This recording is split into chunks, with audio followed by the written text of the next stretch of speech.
This whole business of traditional storytelling in music is a huge, huge subject, and it's one that has fascinated me since I was a little boy. My grandfather would tell stories, and the neighbors would come in on Sunday afternoons and listen. And my dad was a storyteller. He ultimately wrote television, but I watched his shows and loved them. But the best was him telling the story of what he was writing. So there's something about that. I think human beings, we make sense of our lives through stories, through language. It's unclear which came first, the story or the language, but I think, it's often said we create the world. We create the world by fitting experience into a framework, and it's a narrative framework. And the stories are layered. There are layers and layers of stories. I think what we call a culture is a nest of stories within which we exist. And those, every family has a culture. And find our place in the world through stories, just through knowing, through the ones we learn, the ones we learn about ourselves, the ones we make up about ourselves by our experiences and our seeing people. So when all through my life, I've just been fascinated by folk tales, because there seemed to be so much wisdom, so much guidance, so much knowledge about how to be alive and how to be a person that was contained in folk tales. And I was first attracted to the ones my grandfather told, then Irish ones, because our family always said, "Well, we're Irish," and I had no idea what that meant. And then in my early 20s, I went to Ireland, and there was this rich culture. Kids my age, young people would not just get together to drink and laugh, they'd get together to drink and laugh and sing, or play music, or dance. I mean, it was a common thing. It was a hip thing. It was accepted. It was cool. And I was lucky I went to Ireland when I did, because I was told it wasn't so cool 10 or 15 years before that. Ireland almost lost big chunks of its folk culture. But it was roaring back when I got there. And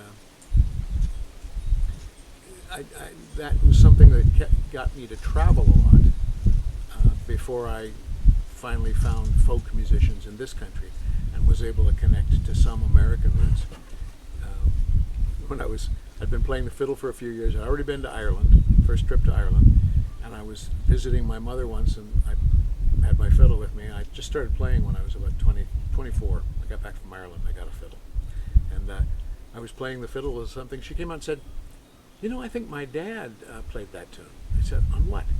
She said, "On the fiddle." I said, "He played the fiddle?" This is the grandfather that was a storyteller. "I didn't know he played the fiddle." She said, "Yeah, well, only when he was calling for square dances." What? Because by that time I was trying to play for dances, and this new contra dance, square dance community that was coming up, a resurgence amongst young people, again, with this hunger to be connected. The quote that you gave me was a lovely one, because it talked about, the real folklore, that kind of folk culture somehow being outside of time. It's not the past. It's not the future, now tainted the future. It's not really the present, but it connects to the soul. It's a beautiful quote, because the hunger that is satisfied when you see people begin to, maybe they come to a dance and they feel like there's a community. It's not just a community. It's doing this thing. It's walking these patterns. It's existing in a space that is the same space that people existed 100 years ago, 200 years ago, 500 years ago. We get together in these gatherings, say a musical, music camp.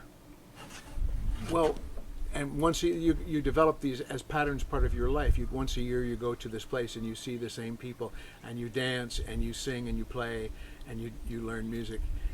There's something atavistic, because I'm convinced that that's been going on as long as there were human beings. When we were nomads, there's evidence that people would get together every so often. I read something, I think, from one of the chimpanzee researchers. They watched as at a certain time of the year, chimpanzees would gather and they'd be shuffling around in this, just shuffling, or there'd be a stick in the middle, and they'd all be shuffling around. And this researcher was looking and finally said, "They're dancing. They're all dancing together." It was some groups would come together in this area. So this is an old thing, but its value is not, I think as that quote said, it's not that it's old to me. The value to me is that we are touching something that's immanent, that is within us, that gives us meaning, that shapes us, and it comes down, and we have to keep touching it. It's not like we write them down and there's the truth. The truth is we read it and then we're in touch with something that is there.